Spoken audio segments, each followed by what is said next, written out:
Today's video is sponsored by Forever Pick, exotic wood guitar picks. Handmade one at a time in Chicago, Illinois, you can choose from a selection of exotic woods that will actually improve your guitar's tone. Take advantage of an exclusive 25% off coupon when you buy the full 6-pack at the link in the description. And remember, when you support my sponsors, you support this channel, and I sure appreciate it.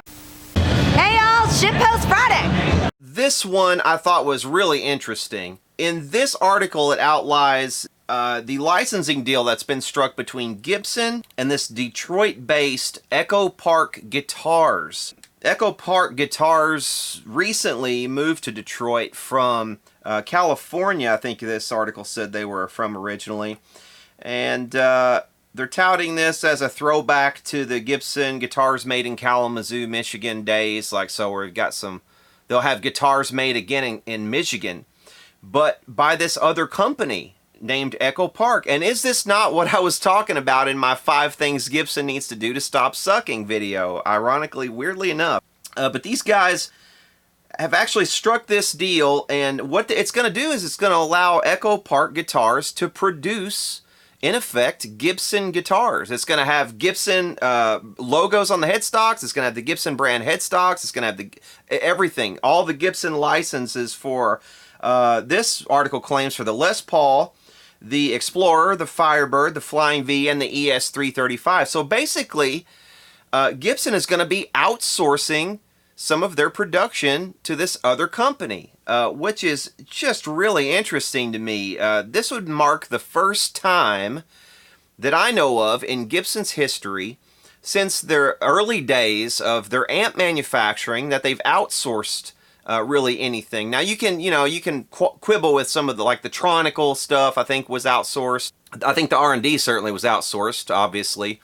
But then you've got probably some other parts that are outsourced, but not like the whole guitar, or the whole, in the case of amplifiers in the early days, they used to outsource amplifiers to Lyon and Healy over in Chicago. I know for a fact they did the cabinets, and then later on they started making the amplifiers in the Kalamazoo, Michigan factory. And I think for a while they kind of made the chassis in Kalamazoo and also had the amp cabinets made in Chicago. So, they had some different things done at different points in their history. But this marks, as far as I know, the first time that Gibson's ever done this with any of their full guitars like this. So this is a really new step in the evolution of Gibson as a company. We had talked about some of the benefits of doing this, or doing something similar at least, as opposed to having companies being taken to court and then losing all this money to the court system and to the lawyers. But this is something totally different. This is like hiring an outside company, subcontracting them to make the guitars for you, which is just odd. And I haven't really heard anything about it yet, which is just intriguing as hell to me. I had reported some time back as well, I think it was late last year when Gibson was about to declare bankruptcy, that they had let about, I think, 15 people go from their custom shop. And I just wonder if this might have something to do with that, because I had wondered whether or not those 15 people had been replaced or brought back since these new people came in and took over Gibson. But maybe this answers that question. Maybe this is going to be the replacement for the high-end custom shop. So these are the people that are going to be making those guitars. Now, currently, this company makes like upwards of $20,000 guitars. And this news release does say that they're going to be making somewhere in the 200 guitars per year range. And that's not really a whole lot of guitars.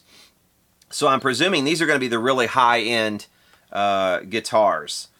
And it says here near the end, the guitar maker plans to make no more than 200 DT series guitars annually. So yeah, I just found this really intriguing. So yeah, let me know what you think down in the comments. Is this a good move by Gibson? Is this what you expected when they said they were going to start collaborations with other firms? All right, and that will do it for the news.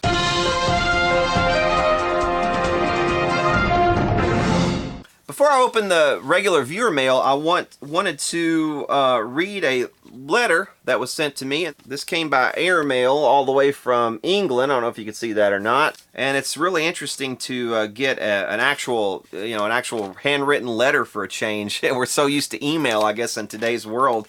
It's strange to get a handwritten letter, but I just wanted to read you a bit of it here. It's from Mark Leggett, and he is indeed from West Yorkshire. So I want to say hi to you, Mark. I appreciate you writing in.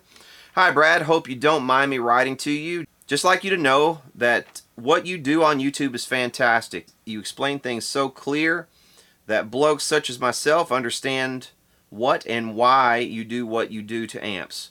Love Shitpost Friday always, amusing and to the point. How do you find such gems at what you call yard sales? We call them boot sales. Yeah, I haven't ever attended an actual boot sale, Mark, but I have watched a lot of them on BBC programming, so I know what to anticipate at a boot sale. I pick up some good vinyl bargains. That's cool. Yeah, I noticed you guys have, what is it called? Oxfam? Is it Oxfam stores? It's like your charity shops. I noticed that you had a lot of good stuff, particularly like a lot of vintage books and vintage records and stuff like that in your Oxfam or charity shops over there when I was over there. So yeah, I bet you do get some good bargains on vinyl. Last week I picked up Ozzy Osbourne's Speak of the Devil, which I bought on your recommendation. I had never heard of Brad Gillis until you mentioned him. I am 57, so when I saw Ozzy on that first Blizzard of Oz tour, it was Randy on guitar. Well, congratulations for getting to see Randy. For me personally, Roy Gallagher was the man. I play a bit of guitar myself, but just for fun. Here in the Yorkshire area, we have a really good music scene with quite a few venues, so me and my wife get out quite often. On the 25th of July, we have a triple bill of Living Colour, Wayward Sons, and Jared James Nichols. Jared is one hell of a player. Hope you get to read this, as I really appreciate the time and effort you take in those great videos. If you ever are over here anytime, do look us up. You would be more than welcome to stay at our house if you have nowhere to stay. I appreciate that, Mark. That's very kind of you. And yeah, on the Brad Gillis thing, actually, it's funny enough. He actually just played a show with Night Ranger, and also Autograph was on the bill, and Slaughter, and a friend of mine's band here in Kentucky opened up that show, and he didn't get to meet Brad Gillis, unfortunately, because he got sick at the end of their set. He had to go lie down, so he didn't get to meet Brad Gillis. So I was like, oh man, what a shame. But getting to open for Brad Gillis, like in Kentucky, then that was just the other day. That so I don't know. Maybe Brad Gillis is out with Night Ranger and performing and touring right now. So if any of you guys haven't seen Brad Gillis, might be a good time to look him up, and he might be able to catch him with Night Ranger. Okay, here's the first bit of viewer mail, and I'll give you 3 guesses what's in this box. Let's see, this is from a C. Thomas of Media, Pennsylvania. I've gotten a real spate of people sending me vinyl records of late, which is, you guys know I love my vinyl records. My dad had vinyl growing up, but I kind of started getting back into it again here within the last few years, and have amassed a pretty decent sized collection. Let's see what I have here. A Victim of Good Times, more shallow than ever. Well, that looks like the stuff of nightmares right there. Well, that's clever on the back. Victim of Good Times. I've got some, looks like some stickers there and stuff too. I'm digging some of these song titles. Hey, nobody calls Cooch a creep, man. Cool, man. I'll definitely give that a listen. Let's see what he has to say here. Hey, Brad, we enjoy spending time on your channel. Wanted to give you a copy of our latest record. Hopefully you can enjoy some time with our music. Keep up the good. Oh, so this is your stuff. Awesome, man. Clayton. Well, man, I appreciate that, Clayton. And if you guys want to check them out, it's a Victim of Good Times band. Okay, this next package, I think something might be broken inside of this one. I got stuff rattling around in it. Something's definitely broken, and I can kind of feel that there's no padding around this. It looks like the box is the same size as the thing. But this comes to me from the good dudes over at Scar My Guitar. If you guys don't know about their channel, they do They do stuff where they will refurbish someone's guitar. They'll, you know, somebody will send them a guitar, and they'll basically make it. I think they make them like contests, and they'll refurbish the guitar and then send it back to them basically for free. So seemed like a cool bunch of guys. I've seen a couple of their videos and enjoyed the ones I saw. So, and they reached out to me and said they had a couple of amps. One of them didn't arrive here. It got sent back for some reason, but this is the one that made it. And it, like I said, it sounds like it might be broken, but it's definitely heavy.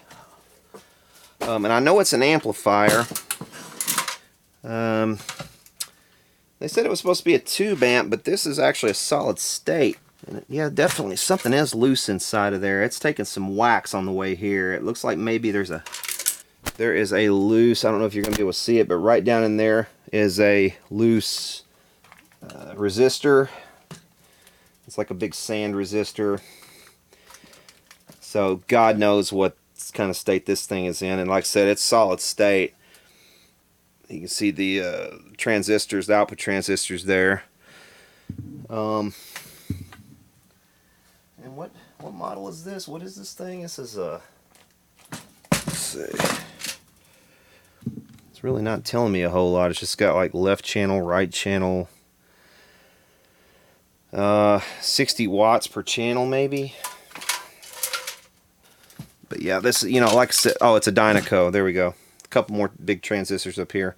So this is like a power amp section. You know, so you'd have your preamp running into this, and then you would have this go out to your speakers basically. So this is I'm guessing it's like, you know, one of the probably mid to late 70s, something like that. Solid state era. You know, it's not really something that I'm gonna be able to make much use of, to be quite honest, because I don't do much with solid state, and with it needing work, that's just another project I'm probably not going to get to for quite a while, if at all. So, but I do appreciate you guys and the thought and everything. So yeah, definitely go check out the website or their channel, Scar My Guitar. Okay, this next package comes from Grady in Caruthersville, Missouri. I'm not even sure if I remember what all I remember talking to him, but I don't remember what he said. Okay, we've got a nice wide strap there. That's a Levy's. That's a nice strap. Cool. Apparently he knows I like straps. Who doesn't at this point? Cool. So yeah, nice Levy's. That's a nice thick strap there, nice thick and padded. That'd be good for like a heavy bass. Wow, just lots of stuff here. Okay. Let's see what I'll pick through some of it here. We've got a mic extension right there. XLR ends. We've got knobs. We've got strap buttons.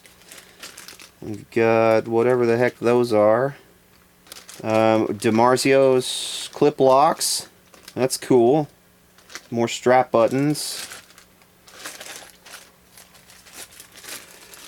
I do actually have one or two old DiMarzio straps. And I think they're missing the clip lock, so that's good. Got some little standoffs right there. There's a pod. I think that's a CTS maybe. No, but it's a decent pot. Got a in-pin jack for an acoustic. We've got that's an adapter for a microphone. More standoffs. We've got a bunch of screws. Those are always useful. A little capacitor there. Oh, cool, yeah. Excellent. Bunch of cavity covers. There's a Les Paul. There's a Les Paul pick guard. All the Les Paul covers. Got the little poker chip there. That's a whole set. We've got the three-way switch for Les Paul there. Bunch of microphone ends. Cool. Actually, you know what? I might have some XLR cable, or around somewhere. I might actually make up a couple of new XLR cables because I don't have very many. I've got like 2 XLR cables to my name, and one of them is kind of busted up. So there's another 3-way switch. Some height adjustment screws. Those always are real handy. Arm bar for trim. More screws. Some tubes. Cool. Tubes. There's a foot for something. Amplifier. A couple of Schaller style strap lock buttons. I'm not sure what that is. Some kind of handle, something for a handle. Probably fell out of this. I've got looks like a couple of drum keys in there. Maybe a little bit of drum hardware. That might be what that other thing was too, drum hardware. We got some JJ ECC83s, which are 12AX7s. I wonder if it's the JJ or if it's something else. It is a JJ. Cool. Yeah, that looks unused as well. I don't think that's ever been in anything. I can't remember what he said. Why he was doing this. He had sold his amp or something like that and just didn't. It's been a minute since I talked to him. I presume that's another ECC83. Looks like there's 3 or 4 in here. So yeah, man, that's really cool. And again, if those are unused like that other one appeared to be, then that's really nice of him. There's a 6AQ5. Yep, those were in a lot of. That's a power tube. Those are in a lot of vintage amps. You find them most often in old Epiphone and Gibson amplifiers, 6AQ5. There were a few models that used that as a power tube. I think the couple might have also used them as in reverbs too. There's the ECC83, another one of those. So I've got, what, 5 of those. There's a 12AX7 of some kind. This is like a generic, like maybe a National or something like that. Or, yeah, it's Yugoslavic. So that one's probably, you know, late 80s, something like that. I think is when those were around. Electro Harmonics, it's a 6072. So that's a 12AY. Nice, man. Thank you so much. I appreciate all of that. Alright guys, so that's going to do it for this episode of Shitpost Friday. I hope you've enjoyed this one. If you have, hit subscribe down below. Hit the bell to receive all notifications, please. And we will see y'all later.